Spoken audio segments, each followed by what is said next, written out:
పునరుద్ధరించాలన్న ఆలోచనతో సదస్సు ఏర్పాటు చేయడం జరిగింది. అయితే ఈ సదస్సుకి అధ్యక్షత వహిస్తున్నటువంటి మన జిల్లా వ్యవసాయ కార్మిక సంఘం అధ్యక్షుడు దుర్వయ్య గారు, అదేవిధంగా రాష్ట్ర ప్రధాన కార్యదర్శి వ్యవసాయ కార్మిక సంఘం ఆవుల శేఖర్ గారు, అదేవిధంగా జిల్లా కార్యదర్శి వ్యవసాయ కార్మిక సంఘం బండి వెంకటేశ్వరరావు గారికి, అలాగే జిల్లా ఆఫీస్ బ్యాలర్స్ పులివే బాలయేష్ గారు, మళ్ళీ కామయ్య గారు, లక్ష్మీనారాయణ గారు, మన జయరాజు గారు, అలాగే విచ్చేస్తున్న అందరికి కూడా భారత కమ్యూనిస్ట్ పార్టీ సిపిఐ ఏలూరు జిల్లా సహకారం ఎప్పటివరకు చెప్పారు అనేక అంశాలు. నాకు ముందు మాట్లాడిన నాయకులు, భూమి అనేది మనిషి జీవన విధానానికి ఒక వనరు. అది ఒక ఎకరమో లేదు ఒక హెక్టార్ భూమి ఉంటే ఆ భూమి ఆ కుటుంబానికి ఒక ఆర్థిక ఊరటనిస్తుంది. ఆ భూమిలో వచ్చే ఫలసాయం కానీ ఆ సాగు చేసుకోవడం ద్వారా ఒక గౌరవప్రదమైన జీవితం పొందగలుగుతాం సమాజంలో. అయితే డైరెక్ట్ గా భూమి ఇవ్వడం లేదు కాబట్టి నాడు వన సంరక్షణ సమితుల పేరుతో 1996లో ఇందాకే చెప్పారు, నామవరంలో ప్రారంభించారు వన చంద్రోదయం. భూమి మీద మీరు పోరాటం చేయండి, భూమి దక్కింది సాగు చేయండి అని చెప్పారు.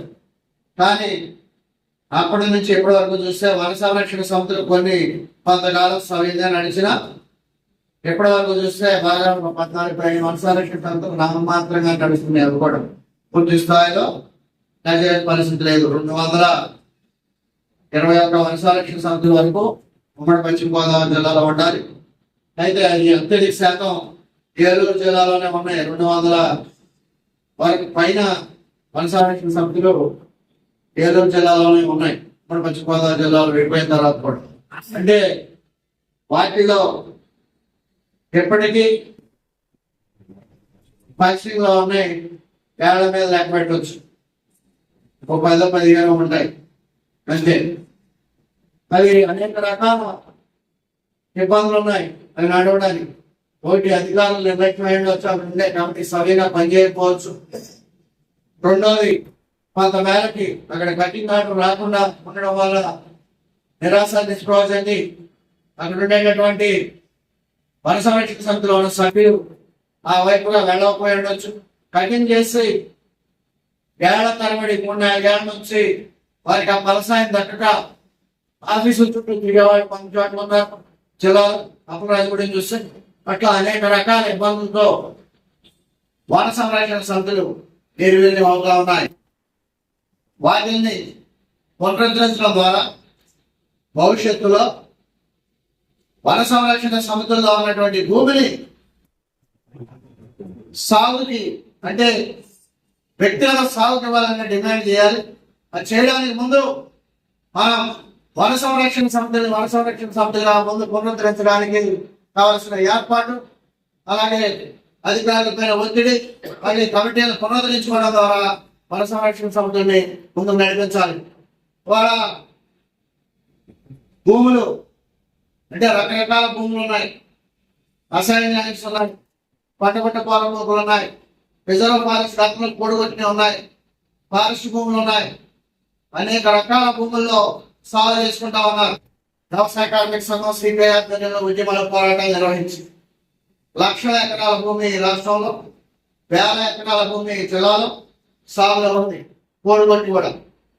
అయితే భవిష్యత్తులో ఆ భూమి కూడా పేదవాళ్ళ దగ్గర లేకుండా పోయేటువంటి పరిస్థితి ఏర్పడతా ఉంది. ఎందుకంటే ఆ భూమిని అమ్ముకునేందుకు. అదే రకంగా మొన్న ప్రభుత్వం చేసినటువంటి చట్టాల వల్ల వచ్చే ఇబ్బందులు, భవిష్యత్తులో పేదవాళ్ళ దగ్గర ఉండే ఎకరం 2 ఎకరాలు 1 ఎకరం భూమి కూడా కొనుగోలు చేయడం ద్వారా పక్కన భూస్వాములకు చేరుతుంది. మళ్ళీ భూమి లేని వాడికి మళ్ళీ ఎప్పుడు భూమి లేనట్టుగానే భవిష్యత్తులో 15 ఏళ్ళు పోతే మళ్ళీ పూర్వకాలం లాగానే కమ్యూనిస్ట్ పార్టీ పోరాట ఫలితంగా అటవీ శాఖ అధికారులు ఆ విఎస్ఎస్ కు సంబంధించిన అధ్యక్ష కార్యదర్శి యొక్క నిర్లక్ష్యం అవినీతి కారణంగానే నిధులేని ఆ విఎస్ఎస్ లో వచ్చిన ఫలసాయం విఎస్ఎస్ సభ్యులందరూ కూడా దక్కపోవడం కూడా విఎస్ఎస్ నిధులు కూడా కారణం. వాటన్నింటి కూడా తిరిగి పునరుద్ధరించడానికి అవసరమైతే ఆ విఎస్ఎస్లకి పక్కనున్న ఇతర పేదల్ని గ్రామాల పేదల్ని చేసుకుని కొత్త తెలుసుకుని సభ్యులుగా విఎస్ఎస్ కూడా మరి పునరుద్ధరించాలని చెప్పి నేను ఈ సదస్సు తరఫున డిమాండ్ చేయడం జరుగుతుంది. అదేవిధంగా చింతలపూడి కామలపూడి విద్యాసంపడం తదితర మండలంలో అడవి బందీలు ఉన్నాయి. అడవి బందీలు ఆడుతున్న గ్రామాలలో ఎవరైతే పేదలు ఉన్నారో గిరిజనులు ఉన్నారో వారందరితో కొత్త కేసెస్ ఏర్పాటు చేయని చెప్పేసి ఫారెస్ట్ అధికారిని కోరడం జరుగుతుంది. అదే సందర్భంలో పిఎస్ఎస్ సభ్యులకు సంబంధించి ఆదాయం రావడం కోసం కేవలం జాబాయిలు ఇటువంటి మొక్కలే కాకుండా వ్యవసాయం వచ్చే మొక్కలు సీతాఫలం కానీ చింతపండు కానీ నీరెడ్డి కానీ ఇటువంటి మొక్కలు పెంచుకోవడానికి అటవీ శాఖ అధికారులు అవకాశం కల్పించాలి. ఆ విధంగా వ్యవసాయం వస్తే పిఎస్ఎస్ లో అభివృద్ధితో పాటు పర్యావరణం కాపాడటంతో పాటు పిఎస్ఎస్ సభ్యులు కూడా ఆదాయం కలిగిన అవసరం ఉంటుంది. అటువంటి ప్రయత్నం అటవీ శాఖ అధికారులు చేయాలని సదస్సు ద్వారా జిల్లా అటవీ శాఖ అధికారులకి రాష్ట్ర ప్రభుత్వాలు కూడా డిమాండ్ జరుగుతుంది. అదే సందర్భంలో విఎస్ఎస్ సంబంధించి సభ్యులు ఎవరున్నారో వాళ్ళందరికీ గుర్తింపుబాటు ఇవ్వాలి. వాళ్ళందరికీ గుర్తింపుబాటు ఇచ్చి వాళ్ళందరినీ సంబంధించిన విఎస్ఎస్ యొక్క భూమిని వాళ్ళకి వ్యక్తిగత హక్కు పత్రాలు కల్పించడం కోసం ప్రభుత్వం ప్రయత్నం చేసి డిమాండ్ చేస్తూ ఈ సదస్సు ద్వారా రానున్న కాలంలో మన జిల్లాలో పెద్ద ఎత్తున పిఎస్ఎస్ సభ్యుల సమస్యల మీద మనం పనిచేస్తూ అదేవిధంగా రాష్ట్ర స్థాయిలో కూడా మన శాఖ చెప్పినట్టు ఏదైతే కోస్తా జిల్లాల వెంబడి అడవి ప్రాంతాల్లో ఉన్నాయో ఆ జిల్లాలన్నింటినీ కూడా జిల్లా స్థాయి సదస్సులు మళ్ళా జరుపుకొని రాష్ట్ర స్థాయి సదస్సు జరిపి రాష్ట్ర ప్రభుత్వ అధికారులతోనూ రాష్ట్ర ప్రభుత్వంతోనూ పిఎస్ఎస్ యొక్క సమస్యల్ని ప్రస్తావించడానికి మనం ప్రయత్నం చేయడం జరుగుతుంది.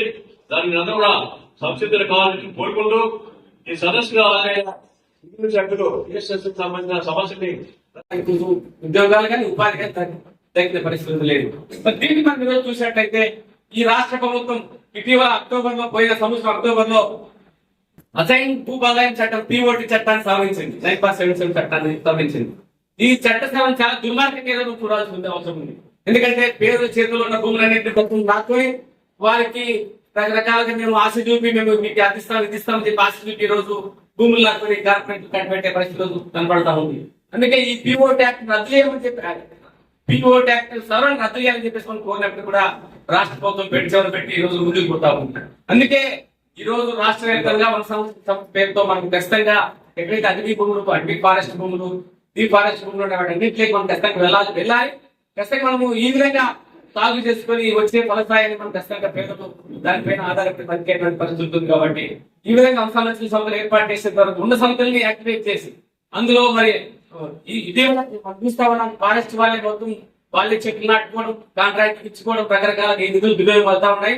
మరి ఈ విధంగా పేదలను గుర్తించి అక్కడ ఉన్నటువంటి ఆ ప్రాంతాల్లో ఉన్నటువంటి పేదలను గుర్తించి వారికే ఈ 100 సంవత్సరాల సంవత్సరాలు కేటాయించి వారికే ఆ నిధులు కేటాయించి వారి ద్వారానే ఆ ఫలసాలు తీసే విధంగా ఫలం వచ్చే విధంగా ఫలాన్ని తీసుకునే విధంగా ఏర్పాటు చేయాలని మనం మొట్టమొదటి గతంలో అనేక అధికారుల దగ్గరికి వెళ్ళి ఈ దీని మీద అనేక రకాల మనము అనేక రకాల మెమోరాండం సమర్పించాం.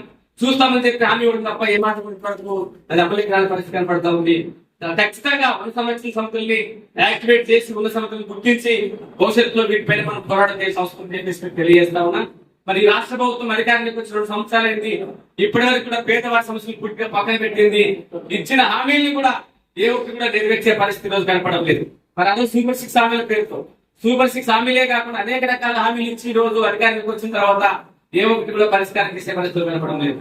అధికారానికి వచ్చిన చంద్రబాబు గారు చాలా కొన్ని మంచి నిర్ణయాలు చేశారు, మంచి హామీలు ఇచ్చారు. మరి గ్రామీణ ప్రాంతాలు 3 సెంట్లు ఇస్తాను, పట్టణ ప్రాంతాలు 2 సెంట్లు ఇళ్ల స్థలాలు ఇస్తానని చెప్పి ఇప్పటి వరకు అది ఆచరణ చెప్పి కార్యక్రమ పరిస్థితి ఏర్పడతా ఉంది. మరి ప్రభుత్వ భూములు అనేక ప్రాంతాల్లో ఉన్నప్పటికీ కూడా ప్రభుత్వ భూములు ఇళ్ల స్థలానికి యోగ్యంగా ఉన్నటువంటి భూములు వాటి ఇచ్చేందుకు ఈ రోజు ప్రభుత్వం ముందుగా పరిస్థితి కనపడతా ఉంది. కేవలం ప్రధానమంత్రి ఆవాస్ యోజన కింద వచ్చేటువంటి ఇల్లు మాత్రమే ఉన్న స్థలాల్లో ఇల్లు కట్టుకోమని తెప్పించే పరిస్థితి తప్ప ఇప్పటి వరకు రాష్ట్రంలో ఎక్కడ కూడా ఒక సెంటు భూమి కూడా పేదలకు ఇచ్చే పరిస్థితి కనపడలేదు. అందుకే ఇళ్ల స్థలాలు ఖచ్చితంగా ఇవ్వాలని చెప్పేసి అనేక పోరాటాలు మనం భారత కమ్యూనిస్ట్ పార్టీ, సిపిఐ, ఆంధ్రప్రదేశ్ వ్యవసాయ సంఘం దశల వారిగా ఆందోళన చేసింది. అయినా కూడా రాష్ట్ర ప్రభుత్వం ముందుకు రాని పరిస్థితులు కనబడతా ఉంది. దీనిపైన పెద్ద ఎత్తున మనం గ్రామీణ ప్రాంతాల్లో ఇల్లు లేని నిరుపేదలను ఖచ్చితంగా గుర్తించి పోరాటానికి సంసిద్ధం చేయాల్సిన అవసరం ఉంది. అదేవిధంగా 50 సంవత్సరాలు దాటిన ప్రతి ఎస్సీ, ఎస్టీ, బీసీ మైనారిటీలకి ఖచ్చితంగా పెన్షన్ ఇస్తారని చెప్పేసి ఆమె కూడా జరిగిన పరిస్థితి. ఇప్పటికీ దాదాపు 6 లక్షల మంది పెన్షన్ కొత్తగా పెన్షన్లు కావాలని అప్లికేషన్లు పెట్టుకుంటే ఒక్క కొత్త పెన్షన్ ఇప్పటి వరకు ఇచ్చిన పరిస్థితి కనబడింది. దాదాపు ఈ రాష్ట్రంలో అధికారంలోకి వచ్చినటువంటి కూటమి ప్రభుత్వం 5 లక్షల పెన్షన్కు పెన్షన్లు అన్ని రకాల పెన్షన్లు తీసుకోవడం జరిగింది. మరి ఇటీవల ఒక ఫ్యామిలీ కార్డు గుర్తు పేరుతో గ్రామాల్లో ఇప్పటికే సర్వే చేస్తా ఉన్నారు. ఈ సర్వే చేస్తే రాబోయే రోజుల్లో అనేక మంది పెన్షన్దారులు పెన్షన్ కోల్పోయే పరిస్థితి రాబోయే కాలంలో ఏర్పడే పరిస్థితి వస్తా ఉంది. ఇంట్లో ఇచ్చిన వాగ్దానాలను అమలు చేయకుండా ఇచ్చే వాటిని పూర్తి ఈ రోజు తీసివేసే పరిస్థితిని ఈ రోజు రాష్ట్ర ముఖ్యమంత్రి చంద్రబాబు గారు తీసుకొస్తా ఉన్నారు. అది కూడా అధికారంగా ఫ్యామిలీ మాత్రమే ఇచ్చి గొంతున్నటువంటి పరిస్థితి వస్తా ఉన్నారు. రైతు అన్నదాన సిద్ధిబాబు కూడా సక్రమంగా ఇచ్చిన పరిస్థితి లేదు. అలాగే నిరుద్యోగులకు 3,000 పరిస్థితి అని చెప్పాడు, అది కూడా ఇచ్చిన పరిస్థితి లేదు. ఇలాగా చెప్పుకుంటూ పోతా ఉంటే అనేక రకాల ఇచ్చిన హామీలు వాగ్దానాలు ఏ ఒక్కరి కూడా ఈ రోజు అమలు అయ్యే పరిస్థితి కనపడలేదు. మరి ఈ రోజు